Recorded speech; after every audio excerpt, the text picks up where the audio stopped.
Good morrow, my lovely little ghosts, and welcome to the Dark Orchard. I'm Laura, and this is a most excellent video.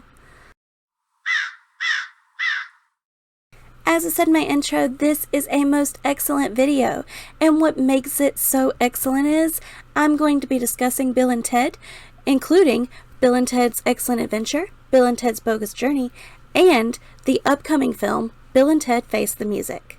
So before I get started talking about these most amazing movies, I am going to jump to a very quick explanation of my Wild Stallion inspired nails. Alrighty, so my first step was to remove these really cute nails, and then I did all of my other nails with white paint. I decided I was going to leave my accent finger the way it was, and the colors that I chose were this bright yellow, and then I dabbed on some pink, which were inspired by these masks right here. And once I had the pink dabbed on, I did a clear coat, and then I painted Wild Stallions on it, and that's how the nails turned out. Really super quick, but I loved them.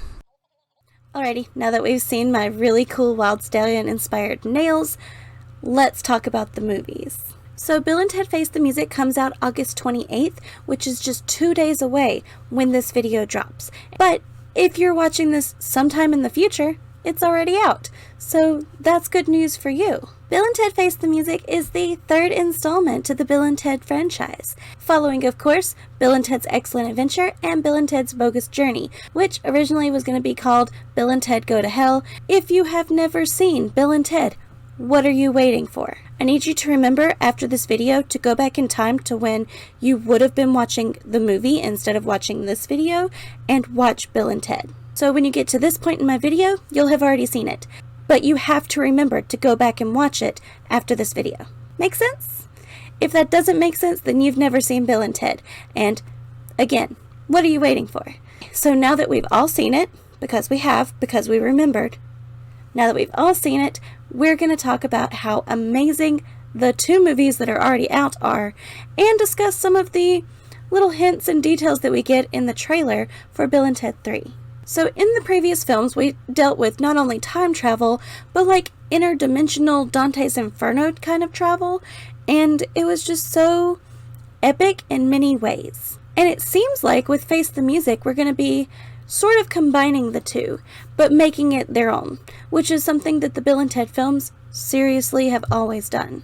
But first, let's talk about Bill and Ted's Excellent Adventure. So with Bill and Ted's Excellent Adventure, this movie is one that I really grew up on. There's so much about this film that shaped who I am today, which I say that about a lot of things, but I really mean it, especially with Bill and Ted. This franchise really got me interested in history and learning in general. It's weird that a movie about guys that don't really know much about history would get you interested in history. I know I'm not the only one that has had different stages throughout growing up, and one of my many stages of things that I just absolutely loved was cowboys and the Wild West and things of that nature. Back when I was really young and watching Bill and Ted, I loved that they encountered Billy the Kid. And of course I was watching stuff like Young Riders and Lonesome Dove the Outlaw Years and things like that that were very centric on bringing real people and making them into characters that you could learn to love. Of course, with Bill and Ted, bringing in Billy the Kid just added to that. And one year I was Joan of Arc for Halloween because of Bill and Ted. So as I mentioned 2 videos ago now, I was really into music. So Bill and Ted, traveling back in time, and all of the different interests that I had being mixed into the music interest, it was all just so surreal and perfect. I really truly grew up with these films. And I actually recently rewatched both Bill and Ted films just to kind of get an idea of what they might do with the third film, because the first film and second film are so totally different in a lot of ways. Like, we still follow Bill and Ted in Bogus Journey, and they're still the main focus, but it's not a repeat. It's not like a rehashing. It's not, let's go back and get more famous people and do the Battle of the Bands with famous musicians. It's not any of that. It's a totally different story. It's taking it to a new level. It's introducing new science fiction elements that we didn't have in the first film, including an alien creature and the Grim Reaper. Like, it's just so awesome. Like, what they did to make the second film its own and not a rehashing or like a direct to video kind of sequel or anything like that was they made it unique. And I actually remember not really caring as much for Bogus Journey as I did Excellent Adventure when I was younger, because the young brain of mine wanted a rehashing. They wanted more historical figures. I wanted more of the same. But now, older, watching Bogus Journey, I really, really loved it. Like, there was so many subtle comedy nuances and so many, like, just really cool nods. And the Grim Reaper character alone was hilarious. And I love the scene in hell when they're running away from their own personal hells. And if you've ever seen Supernatural, their version of heaven is sort of like the Bill and Ted version of hell, where there's different doors and the doors lead to everyone's personal thing, like everyone's personal heaven in Supernatural, but on Bill and Ted, it's everyone's personal hell.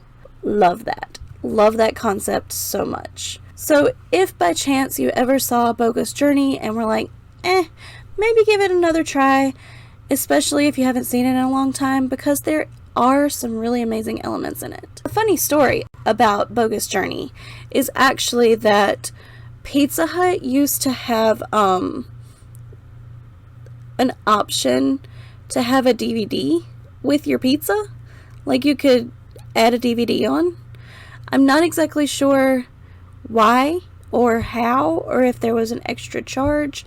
I was too young to really comprehend that, but I knew that you got a DVD with it, and it would come in like a little, like a CD paper slip, but it would have the movie cover on it. Like, the movie poster would be on that slip. I got 2 movies from Pizza Hut. The 2 movies were Mr. Mom and Bill and Ted's Bogus Journey. Oh my gosh, I played it. I played Bill and Ted's Bogus Journey so much as a kid. And even though I didn't really care for it, it was still Bill and Ted, and I didn't have the original. So I would watch Bogus Journey over and over and over again. So I just thought that was a really interesting fact that Pizza Hut actually gave me Bill and Ted's Bogus Journey with a pizza one. So now that I've talked about how much I absolutely loved the original Bill and Ted films, let's skip ahead to almost 30 years later to Bill and Ted Face the Music. When we left off in Bogus Journey, Bill and Ted had done the Battle of the Bands. They'd done the training, and they'd come back and they competed in Battle of the Bands, and it was broadcasted everywhere. And we saw things like, we saw where the Reaper joined their band. They accomplished so much at the end. It was an ending, even though we wanted more. Now we get more. It's going to be really interesting to see, and I know I've only got 2 more days when this comes out to actually see the movie, and if you want me to discuss the movie once it comes out, totally will, because I'm sure I'll have a lot to say. But for now, I'm just theorizing because I'm super excited about this film. It's one of the few films that I've actually been excited for in a long time, and this and Scream 5, I think, are the 2 films right now that I'm just like so excited for. So with the introduction of Bill and Ted Face the Music and the trailers that have dropped, we get to see their daughters, Billy and Thea. And of course, they're named after their fathers, or the opposite father, much like in the ending of Bogus Journey when they introduce Little Bill and Little Ted. Little Billy, Little Thea. And I think that's absolutely adorable, even though it's not going to be quite canonical because of the time differences and everything, it being 30 years later, but the girls aren't 30. For the sake of filmage and film things, I'm sure there's going to be explanations or, some sort of time explanation. Because they actually did have a quantum theorist from Caltech working on the film with them. Anything can be chopped up to time if the quantum theorist can actually explain it. And we always have to remember that time is changing, and when you alter something, you alter different things. So you just never know how things can be explained in these kind of films. The trailer used some choice words that kind of had anger-bound people on the Bird app very frustrated and already boycotting the movie and things like that. It's that they used last names when they discussed how the music was supposed to save the world. And we all know that the music for the Wild Stallions was supposed to bring on world peace. They were supposed to change the world and unite everyone with the Wild Stallions. They say Preston and Logan instead of Bill and Ted, which makes you think maybe the daughters are going to be the ones to actually bring on world peace. And you know what? I wouldn't be mad about that. This is 2020. It's a new generation, and it's opening the window to a new generation taking Bill and Ted for the ride that it deserves. I think the whole idea of Billy and Thea are so awesome. Both of them look fantastic, and they're not the only daughters mentioned. There's also a very tiny trailer that dropped, and I think it's also part of another trailer, but we get to see Rufus's daughter. If you didn't catch it, her name is Kelly, which is actually the name of the late George Carlin's actual daughter. So her being named Kelly and being Rufus's daughter is a nod to George Carlin. And I just love the line where she tells Bill and Ted that she's waited her whole life to meet them. It's so amazing. There are so many people returning to these films that were in it to start with, including Ted's dad, Missy, and the Reaper. That's right, William Sadler is returning and reprising his role as the Grim Reaper. So, Bogus Journey is still canonical and still included, unlike some things like the new Halloween films that ignore some sequels. Bogus Journey is going to be somewhere within the Bill and Ted timeline if we have the Reaper. So, we have a return of the Goofy Grim Reaper. I just wanted to say Goofy Grim Reaper. It's hard to say fast, though. But anyway, this should be super interesting, especially because we see Bill, Ted, Billy, and Thea all in hell. In the new trailer, there's this one scene where adult Bill and Ted travel to the future, and they are in prison, and they're like super buff and tattooed all over. A lot of people just kind of see this scene and are shocked, but I broke it down. I sat there and I went frame by frame and I examined the different tattoos because I'm insane. And I want to talk about them right now. Like, I want to do a full breakdown of their tattoos. So, these are the best pictures that I have right now. Actually, this one, Alex Winter just posted this weekend, and he's posting one picture per day on Twitter of behind the scenes stuff from Bill and Ted. But this picture is really, really detailed because it's a behind the scenes instead of this one up here that's just a screen grab, but this is the best screen grab that I could find. I'm actually going to show like up close things when I discuss these, but for now I'm just going to leave these on the screen while I talk about them. So first, let's talk about Ted and Ted's tattoos. One of the most noticeable is the giant heart in the middle of his belly. In that little heart, it says Elizabeth and Billy forever. Just like in old Gothic script, Elizabeth and Thea forever. Of course, Elizabeth is the princess that he saved from medieval times that became his wife, and Billy is his daughter, named after his best friend Bill. Above the heart, we get the classic Bill and Ted word, excellent. And the one that I had to find multiple shots of is his arm. The arm right here, we get Wild Stallions straight down. So it's like letter by letter, straight down his arm. So I had to find different pictures of that. It was grainy in a lot of them, but I finally figured out that it says Wild Stallions. The rest are just like miscellaneous tattoos, like tribal tattoos. I think there's a scorpion on one of them, a spider on another, just like basic prison style tattoos. But those are the most noticeable of the tattoos. So now let's talk about Bill. Let's go bottom to top again like we did with Ted. Right across the abs, you see the word heinous, which again is one of their classic words. Right above, you get Wild Stallions in the Wild Stallions font, all the way across his chest, really big, really bold, first thing you notice besides the heinous tattoo. And Alex actually said that the heinous tattoo was his favorite. I believe on the biceps it's just tribal tattoos, but we can go further up to his head. Now this one was a little tricky. I didn't notice it until he posted this one.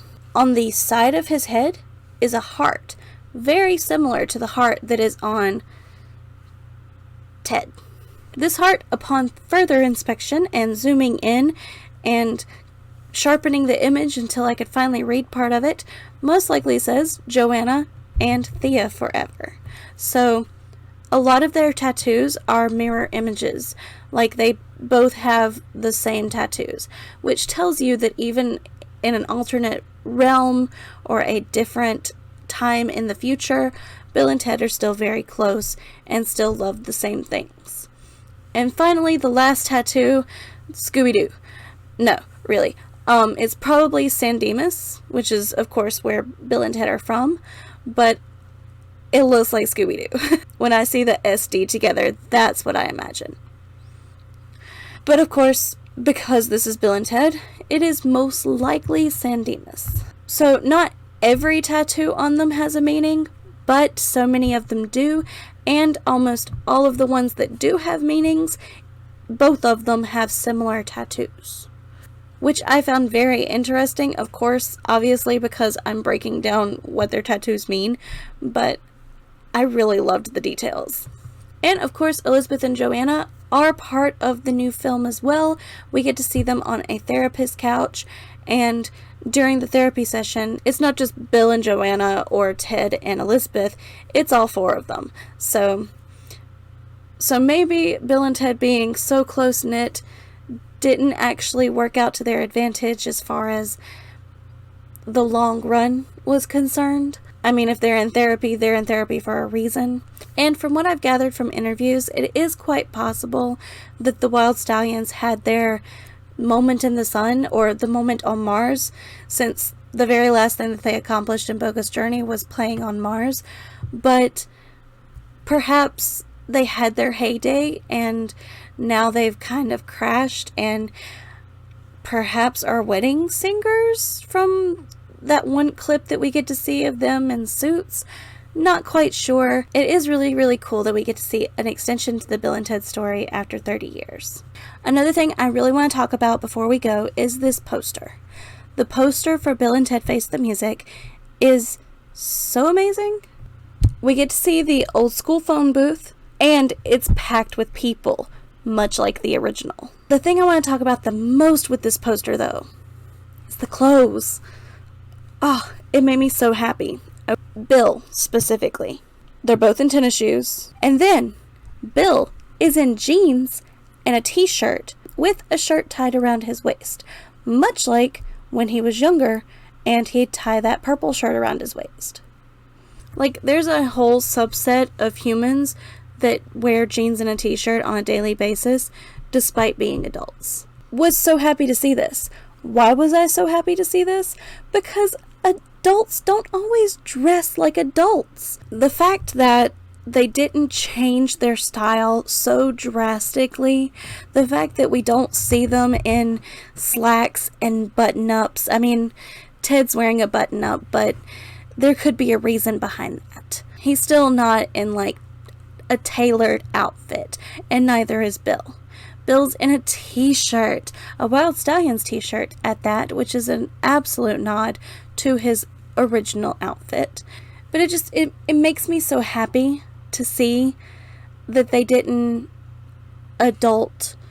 They didn't make them into tailored outfit kind of characters, because so many times when we get a character that was cool when they were younger, they grow up to not be so cool.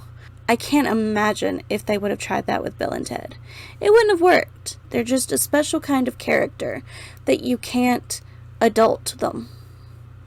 Not completely.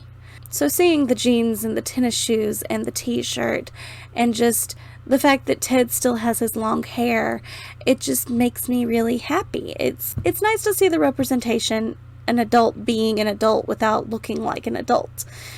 It's the little things. And also, in this poster, we get a glimpse of Billy and Thea. We also get a glimpse of them in the trailer. But right here, so cute. I really, really, really love the, like, overall things. I think that's super adorable.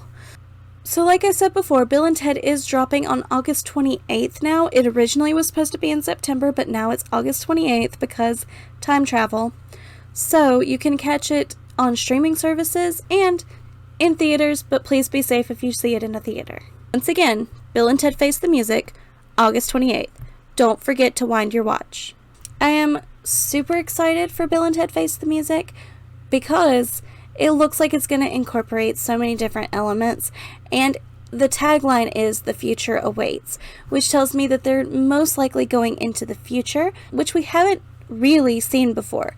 We've seen them remember to go back in time to change things, and we've seen them go into different dimensions like hell and heaven, but we have not seen really future travel aside from them going to the future that one time by accident and finding out that their music starts world peace.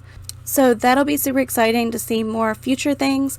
We did get a glimpse of like the future in Bogus Journey, and it was very early 90s future. Very bulky clothes, lots of neon pinks and styrofoam looking outfits. So perhaps they've modernized that a bit, but still kept some of those ideas. It wouldn't be the same time because when we saw them in Bogus Journey in the future, of course, Rufus was there teaching, so it would be sometime after that. They'd have had time to modernize things a little bit. So, it's all doable. It's all understandable. It's all something that it's all gonna make sense. It's all gonna come together, and I have full trust in Ed Solomon and all of the writers, creators, producers, just everybody involved, and of course Alex and Keanu, who have kept Bill and Ted sacred all these years. There was one interview that I saw where Keanu Reeves was like, "They gave me Ted and I kept him safe and I made him my own." And I thought that was just the sweetest thing, because they really do embody the characters in a perfect way. So for the comments down below, I have a few options. I want you to tell me who your favorite person was that Bill and Ted went back in time to get for their report. I want you to tell me what you're most excited for in the new film, and I also want you to predict what the new film is going to be centered around, and if you think Billy and Thea are actually going to be the heroes of the whole film, or if you think that they're just going to be additions to the Bill and Ted saga. There's a lot to unpack, and I'm really, really excited to see the film, and I know it's not going to crush my expectations, because they wouldn't have agreed to do it if it was going to be anything less than what the other films have been. I have absolute high hopes, and I do not expect them to be crushed. Thank you so much for watching. I hope you enjoyed this video, and I hope you come around again soon. Say bye. Bye. Catch you later, lovely ghosts.